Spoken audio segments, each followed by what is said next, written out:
In the vast expanse of the galaxy, where myriad species thrive, humans stand out not for their physical strength or technological superiority, but for a unique trait: an unparalleled capacity for vengeance and persistence.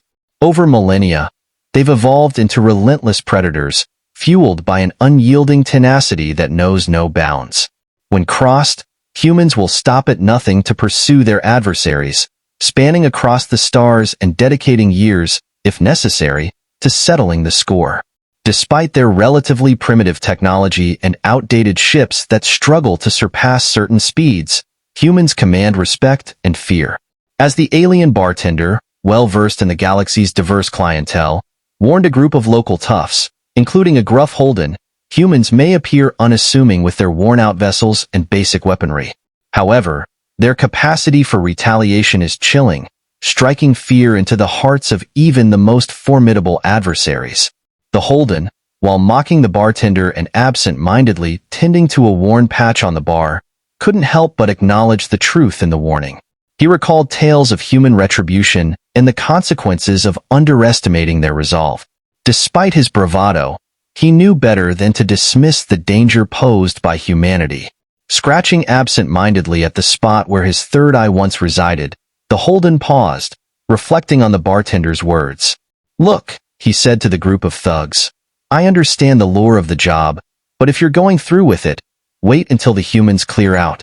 It's safer that way. Otherwise, you're risking your lives unnecessarily." Some of the thugs chuckled nervously, while others exchanged uneasy glances, pondering the bartender's advice.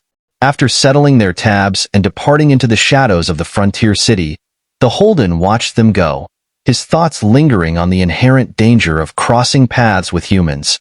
Pouring himself a generous serving of double-distilled Alnic spirits, he couldn't shake the feeling of unease. As another figure sidled up to the bar and quietly ordered the same drink, the Holden couldn't help but wonder what vendettas lurked behind the facade of each human he encountered.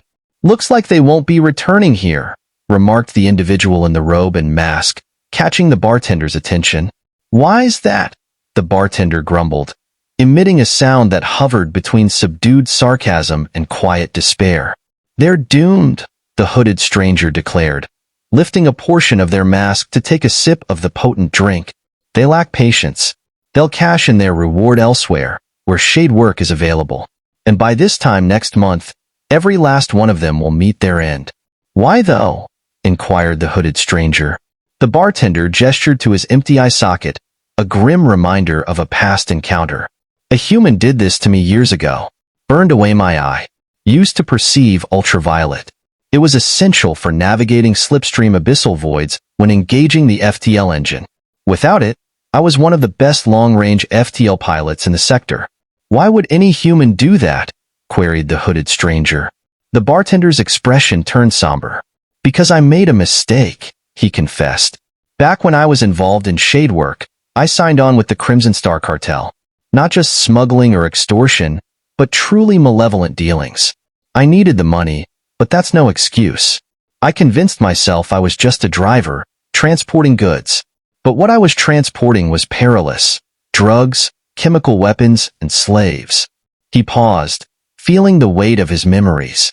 It all changed when they targeted a human colony. As the group began turning up dead or vanishing without a trace, I thought perhaps someone had finally taken notice of the cartel. So, I fled quickly, but I was wrong. It was the human survivors who had fled into the wilderness on that untamed world, slaves who had revolted against their masters and broken free. They were hunting down everyone involved in the raid on their colony. He shuddered, as if the memory reached into the depths of his being, awakening parts of his soul he dared not confront. "They came for me eventually," he concluded, his voice a whisper laden with dread. "After decades, I had followed the dismantling of the cartel, each account brutal and final. Nobody escaped the wrath of the humans. They don't relent when provoked, cannot be swayed by argument or reason. They pursue vengeance until death claims them or every wrongdoer lies dead. Eventually, they came for me. They broke down my door, neutralized my security drones, and presented me with an ultimatum: my career or my family. My mate and spawn meant more to me than any profession. If I had chosen otherwise, they might have ended me then and there. Instead, they seared out my third eye, irreparably damaging my brain. The scar tissue makes any cybernetic replacement impossible. They warned me never to cross humans again. The weary bartender began tidying up, employing a sonic dispersal emitter and the floor's built-in auto-hygiene system. The stranger pondered the tale over their drink until the bar's door was abruptly forced open and stormed a towering Kate War Reaver, her helmet scraping against the ceiling. Two smaller male Kate warriors followed in her wake. As she reached for the bartender with her 6 arms, he instinctively reached for a plasma rifle, but it was too late. The stranger finished their drink and rose from their seat. The large female Kate remained oblivious, but her male counterparts appeared apprehensive. One visibly frightened, the other faintly hopeful. She barked demands for alcohol, threatening to tear out the bartender's throat with her teeth, unnoticed by her. The stranger produced a peculiar metallic object from beneath their robe, a long tube with a cyclic device, a handle, and a small trigger. Looking up at the towering alien, the stranger addressed her.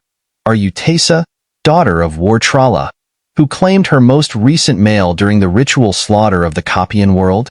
The Beetle War Reaver turned and snarled at the stranger. "I fragging well am," she declared. "And unless you want to kiss my claws, feel my teeth in your organs, or pay me not to kill your world, frag off." The stranger nodded solemnly and pulled the trigger of their strange metallic device. A series of chemical explosions propelled metal objects with great speed into the chest of the Salinite War Reaver, followed by 5 more explosions propelling metal objects in a single direction.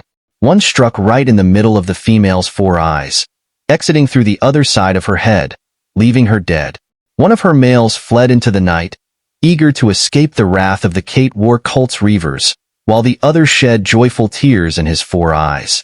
The bartender stared down at the fallen Kate, one of the galaxy's most feared warriors, baffled by the sudden turn of events.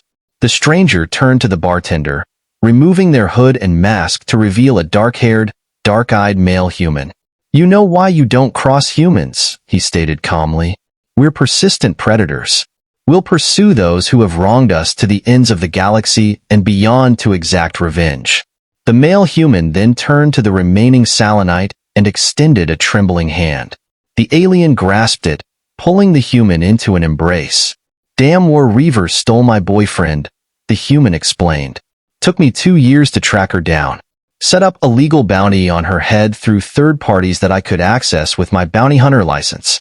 Found her schedule for the night, changed it, and put mild poisons into her food. Enough to weaken her so I could get close enough to kill her."